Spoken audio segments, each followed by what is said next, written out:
Hi, my name's Selena. Welcome back to my channel. Welcome back to another weekly reading vlog. If you saw last week, you know that I am sick. I have a sinus infection or something, and I went to work today because it is Monday the 16th, and I worked with teenagers at my job. I tried to make them read. It went swimmingly. My lymph nodes are swollen, nothing tastes right, I don't feel well. So I'm gonna make this a pretty quick update. The only reading update I have for you since finishing Exile, which you can see in last week's vlog, I started The Disappearance of Winter's Daughter. I am loving being back with Marillier, honestly. It's always just such a joy to like come back to them. And see what Royce and Hadrian are up to, just to see what my bros are up to, you know? And I think this book is really interesting so far. So, of the Marillier Chronicles, The Crown Tower, the first one's my favorite, but I really, really love this one, which is also sad. It's bittersweet because although I am loving it, I am also, it's the last Royce and Hadrian story I'll have for a while because, there's more books in this series, but this is the last one out, so until Michael J. Sullivan writes and publishes Drumendor, then this is the last I have of them, and I'm sad. There's more books in this world, but they're not Royce and Hadrian books, and I feel like they're just a part of my, like, reading life now, like, my, like, regular reading diet. Like, every month I need a new Royce and Hadrian, but I won't have that, so that's really sad. So a couple things that I am loving about The Disappearance of Winter's Daughter. I am 110 pages in, and first thing I love, Royce and Hadrian are being so funny. So I honestly feel like the Marillier Revelations, which is the first series that Michael J. Sullivan wrote, but the sequel series to this, technically, like chronologically, this series comes first, is much more of a Hadrian series. Like, I feel like we follow Hadrian for most of it, and Royce is definitely in it. Like, it's about Royce and Hadrian, not just Hadrian. But Chronicles is like Royce's series, right? Because, like, Crown Tower, we are in Hadrian's head for most of it, but, like, Royce is like this enigma who is just really fun to learn about in Crown Tower. And then The Rose and the Thorn doesn't really focus on either of them, to be honest. But I feel like the relationship between Royce and Gwen is really driving this series, where maybe it wasn't in the Revelations. So when she's involved, and she is in The Rose and Thorn, Royce is involved. And then The Death of Dulgath went into a lot about Royce's past, which you'll know more about if you read the books. And then this one is like, it's just like poking fun at Royce. Like, Royce's personality really shines in all of these because, like, I feel like he's just, you see him as just this, like, broody, like, 20-year-old, 25-year-old, and he's just so funny. So, like, and you see Hadrian when he's, like, younger, and they're not as close. So Hadrian and Royce, even though this is, in this book, they've been together as partners for, like, I think, like, 4 years. Like, I feel like this is their 4th year as partners in, you know, the whole crime biz. And I honestly feel like they don't really feel like friends yet, or at least, like, close friends yet.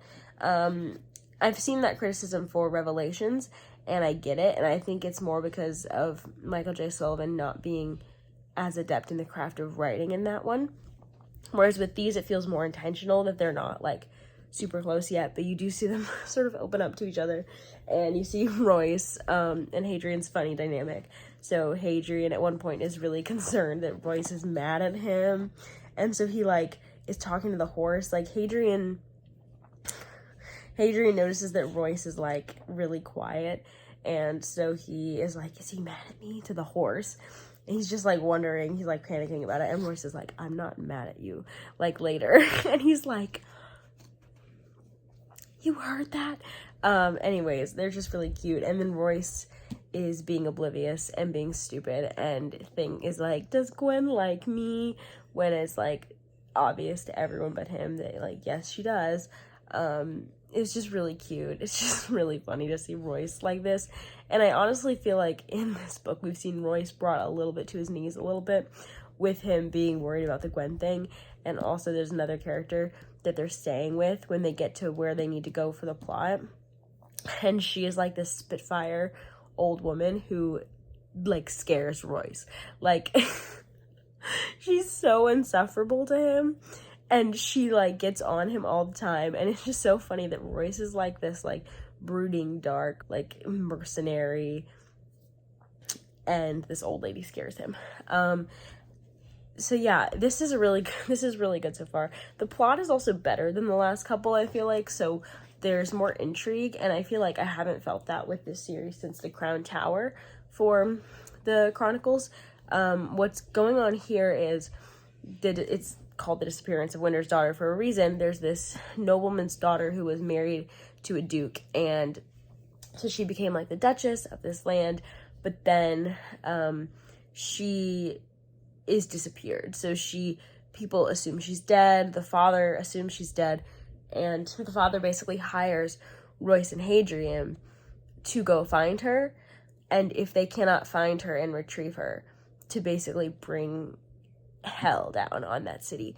I don't want to say too much more than that, but pretty much they get there and things are sketchy because I feel like all of the books have like reveals, right? But this one is just like, it's been a while since I've really felt like there's like a mystery going on in these books, and I think I really like that in these books. I really like when Royce and Hadrian are trying to figure something out, especially because usually it feels like it's funny because they are trying to figure it out and they're like usually wrong, and they're just funny about it. They just have a funny way of like looking into things and making assumptions and being wrong and getting themselves into the worst possible situations. So yeah, I'm really happy to be back with The Disappearance of Winter's Daughter.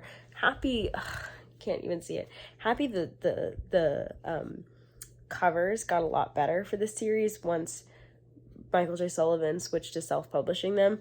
Like, the Orbit covers for the Marillier books are bad, but this is nice. It's like, you can't really see it with the glare, but it's like this dark, like, city with like a glowing door, and there's like all these people, and there's a bridge, and you see figures on rooftops. I like it. Anyways, I will probably read more of this tonight, and if I'm feeling up to it, I'll read some of Royal Assassin and Wildwood Dancing. But I will update you a bit later in the week when I'm hopefully feeling better. Now I'm going to go rest. Bye.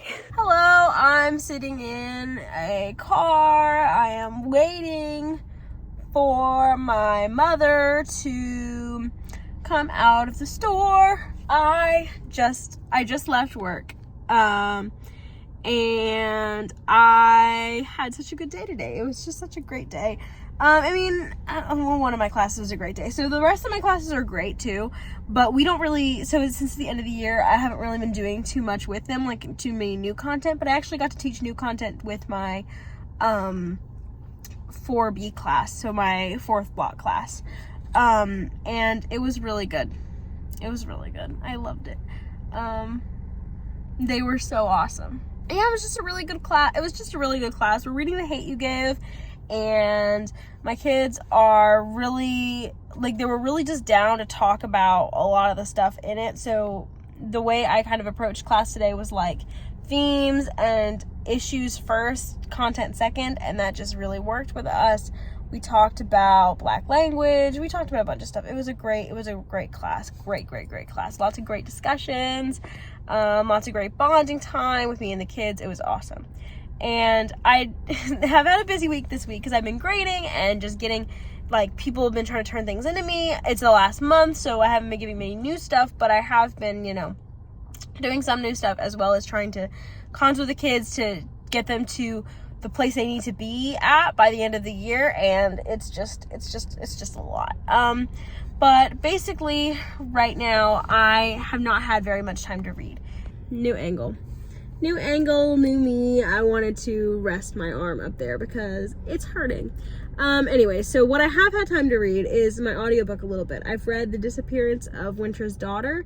by Michael J. Sullivan, the fourth Marillier Chronicles book. That one was really good, or it's really good so far. I'm like halfway through, and it's very, very fun, very, very good. It's not as good as The Crown Tower, just for me at this moment. I think I may have said I liked it better or something in the last clip. That's not the case. I do like it, but it's not at that level of like, oh my god, I love this. I'm still really happy I've been reading it. I really had a great time just being able to chill and read that. Sadly though, because my chilling time has been limited this week, because I haven't really had free time until later at night, I haven't read anything physically. I'm still reading Royal Assassin and Wildwood Dancing, but my goal is, since it is Friday, my goal is that I will read some of those books today and then update you today, and so that way I have more vlog filming, or more clips for vlog. This weekend I am graduating, so I hope I'll have some clips or something from that, and celebrations or something, and I hope I'll be able to get some reading done, even though, so tomorrow I am going to look for a dress, and then I have a thing at 4 with my family, and then Sunday I graduate, and then it starts, like, I have breakfast like early with the cohort or whatever, and then we have graduation towards the middle of the day, and then Mason's coming in, so I'm gonna have lunch, like a late lunch I think, with him and his family and my family, and it's gonna be great. And I'm graduating. I'm gonna have my master's. I'm gonna have the diploma in my hands, or at least the diploma fake, and I'm gonna have my graduation ceremony, and I will be officially done with school where I'm learning curriculum. Yeah. So yeah, this week is less of a reading vlog and gonna be more of a vlog for the second half of it, but I hope that the next 3 days I can make count a little bit more with reading and with just clips, so that this vlog doesn't end up being a total failure. Okay, I'm gonna go before my mom gets back. Bye! See you in the next clip!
It is almost midnight at Saturday the 21st.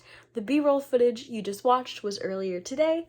After my, well, kind of during, I had a bit of a graduation celebration with my family, and then some of us went to this like strawberry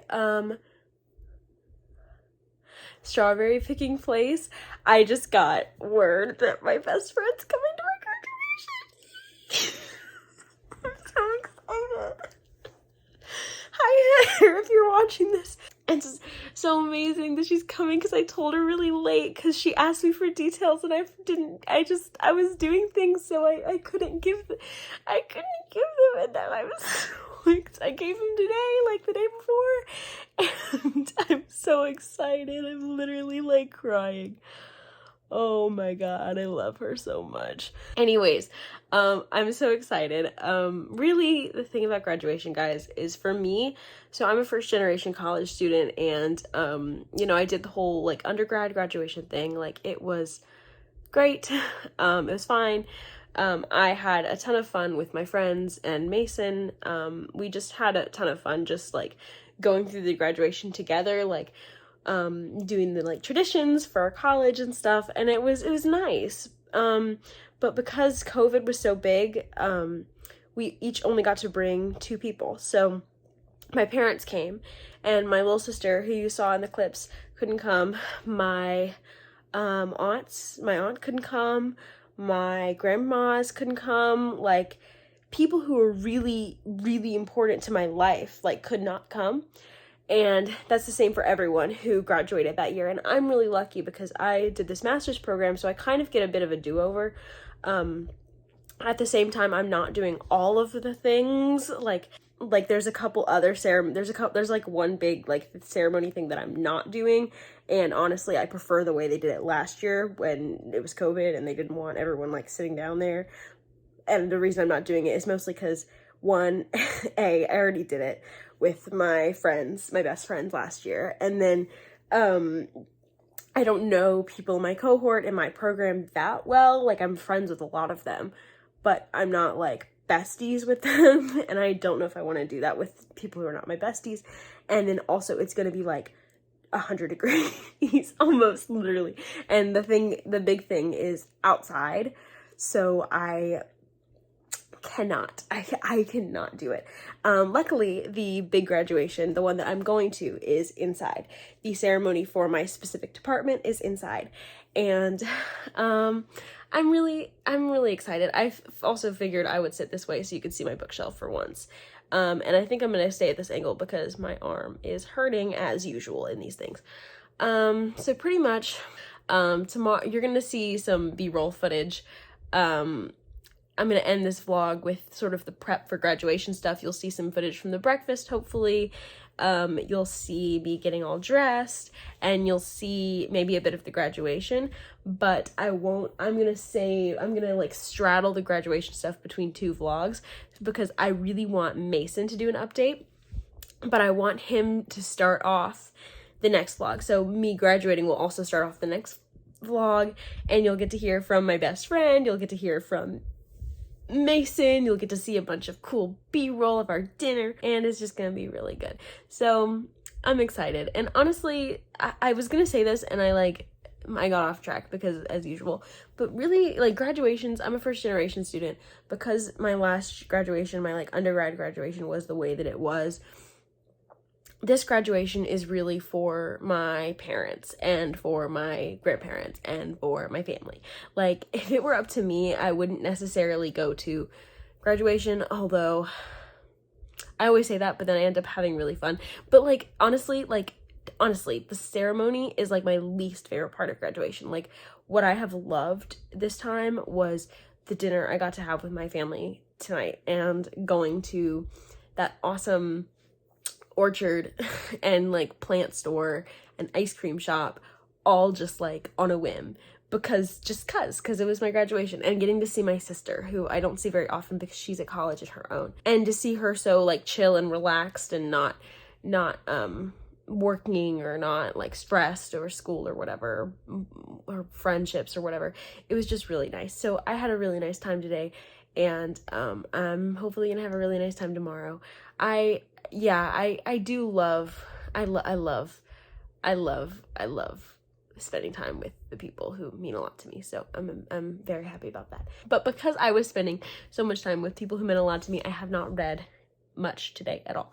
So let me tell you how my reading's going.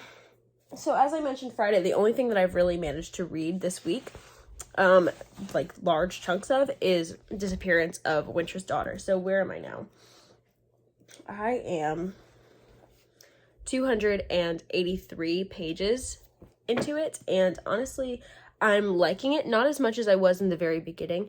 I think part of that is because I've been so tired, like, I have been, okay, so I've had to re-listen to a lot of things because I will be listening, I'll be listening, and then I'll, like, get comfortable, and then I'll fall asleep, because, and this is like a repeated thing that happens to me, like, during weekdays. Like, I come home from work, I'm exhausted, and I, like, eat dinner, and, like, you know, it's like 8 o'clock at night, 8:30, 9, I'm falling asleep. Like, I try to read, but I am just so, like, exhausted mentally that it's just like my brain's like sleep time, and it's not good, because then I wake up and I'm like, oh my gosh, I haven't showered, I haven't done anything I need to do, and I'm sleeping, and I just slept like the whole night away. Like, it really is not a great routine to get into, but sadly it is what happened a lot this week. And sadly, the thing I fell asleep listening to was this. What did I do? I don't know what I just did to the camera. Anyways, the thing that I fell asleep listening to is this, the Disappearance of Winter's Daughter. So I haven't made a ton of, I've made progress this week, definitely.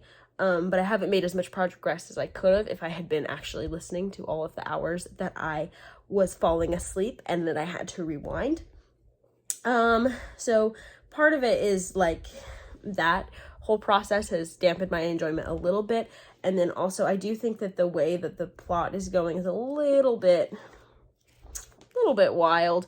And it's interesting to me because this is the second book where, to me, the elves have really had, or the Mir, I think, whatever they are, have really, like, come into the plot more. And they are involved in Marillier Revelations. And if you've read that series, like, all the way through, you know why. But, like, they're not as in, like, they're honestly, they take more of a backseat than you may expect for a world that is kind of built on their oppression.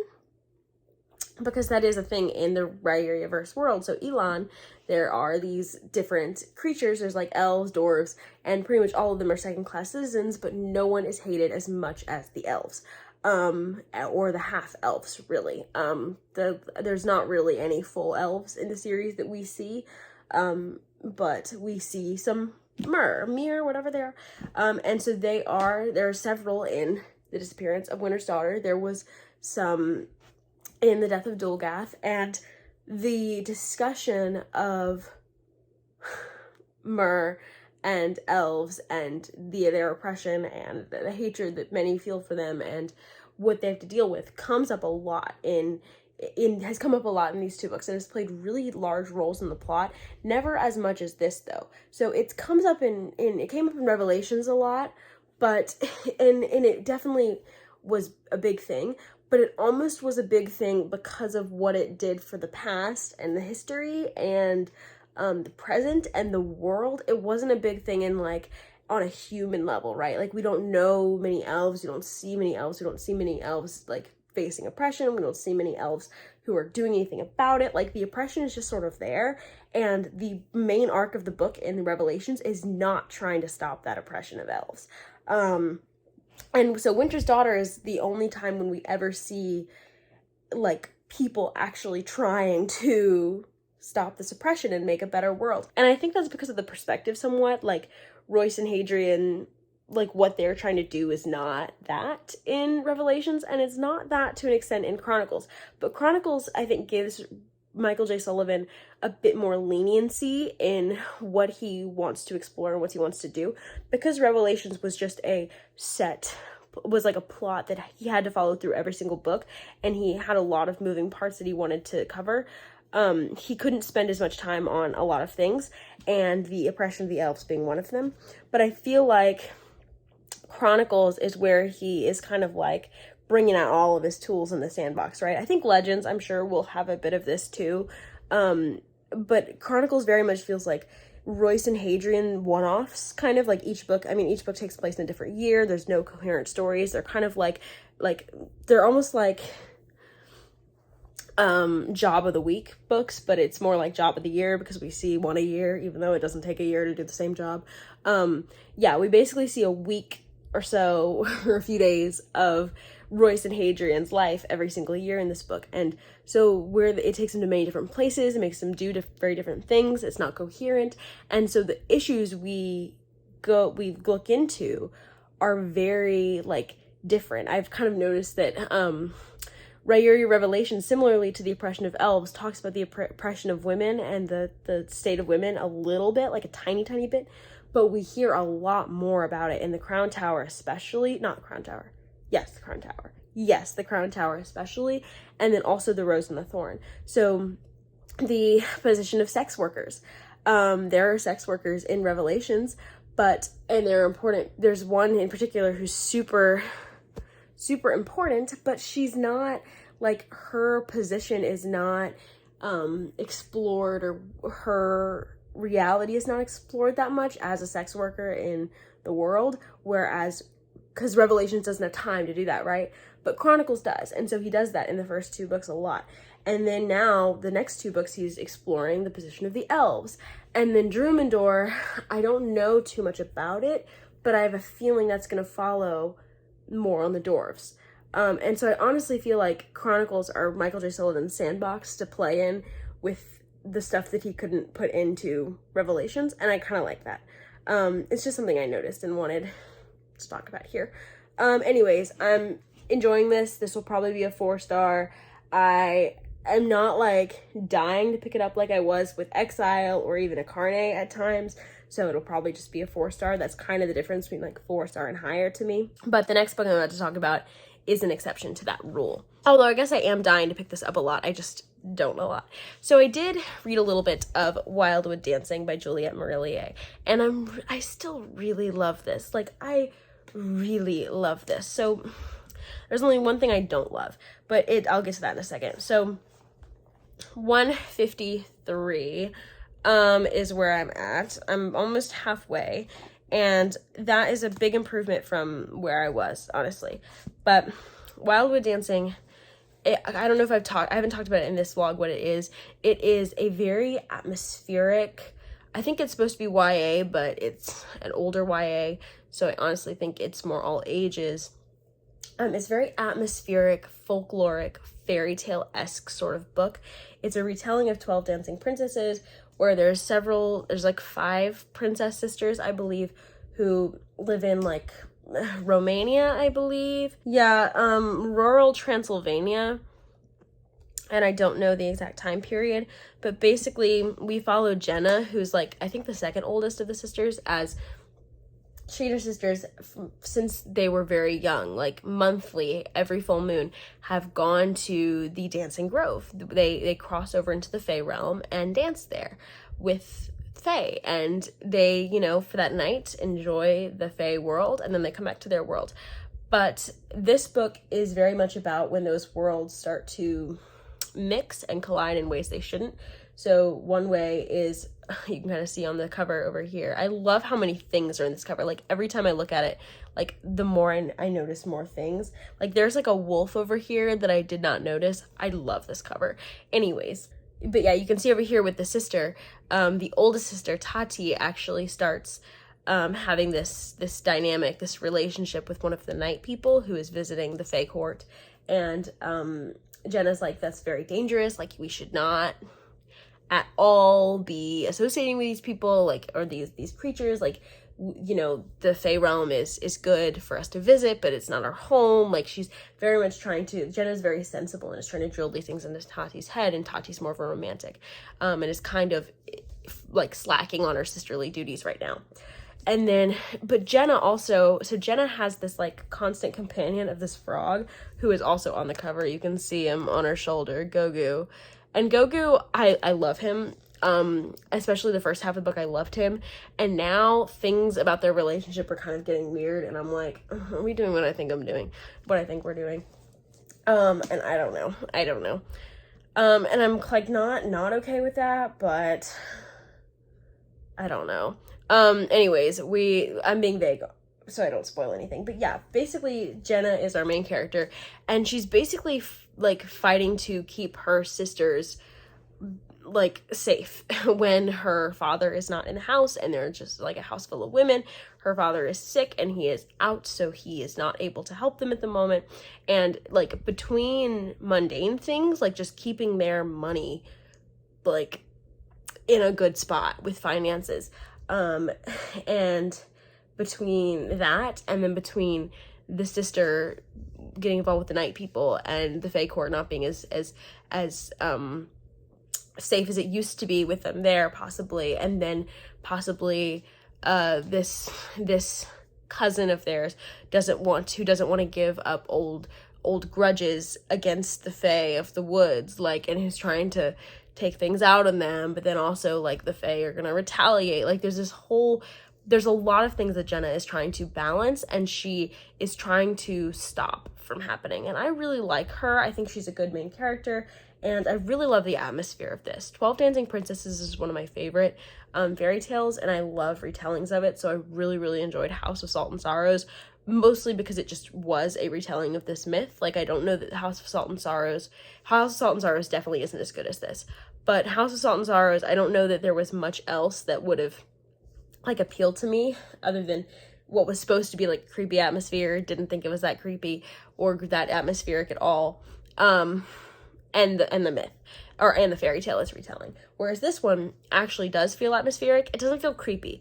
It feels more whimsical and fairy tale-esque, but also folkloric. It's a perfect mix of fairy tale and folkloric. And the reason I say this is because there's, like, you know, talking frogs and fae, like very fairy tale-esque. But the night people and vampires and things, the night people are basically vampires, is like a very Slavic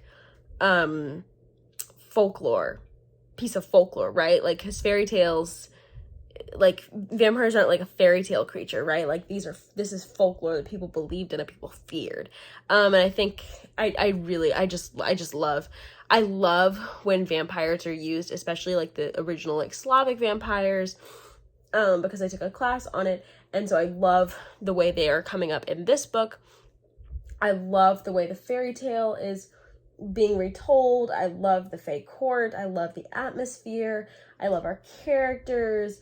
I love it. And then I think I would recommend this book so far to people who like Bear and the Nightingale, because it does have a similar atmosphere. It is a bit younger than Bear and the Nightingale, I believe, and it doesn't have as beautiful writing, but it does have a very similar atmospheric vibe. It does have good writing, and it deals with folklore and fairy tale in a similar way to me, except I believe folklore and fairy tale is going to be probably more like more well known in this book. Anyways, I'm very much excited to continue with this book, and I'm happy that I've made it as far as I have, and I wish I had more time to read it. This book, it's taken me so long to read it, but it's one of the, and usually that would really hurt a book's rating, but this is one that I just feel like it's gonna be 4.5 stars or better, just because, like, I've always wanted to be picking this up. It's just that my busyness and just everything, starting too many books at once, has just kept me from it.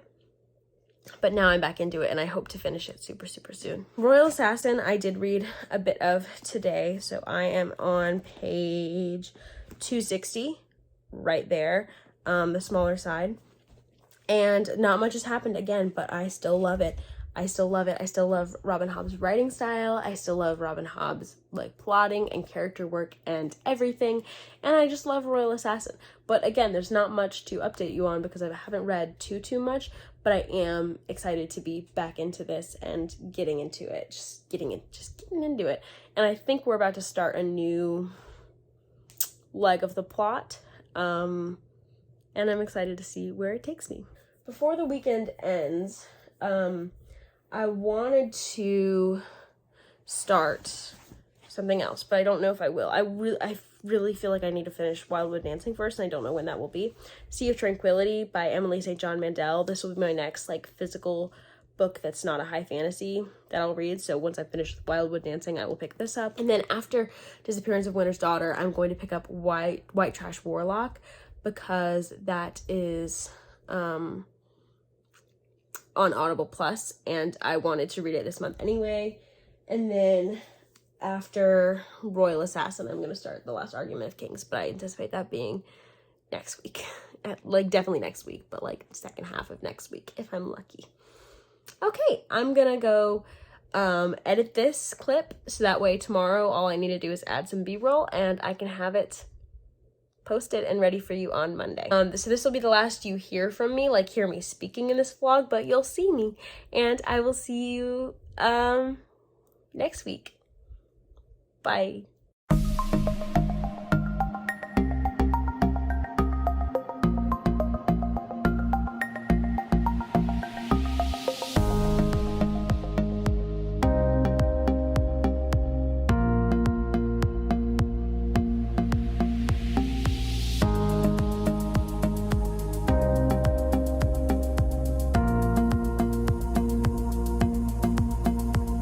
Now take one. We've been to that before. I've been to a couple of those bars down there. Is it good? Oh man, I'm dropping it all over the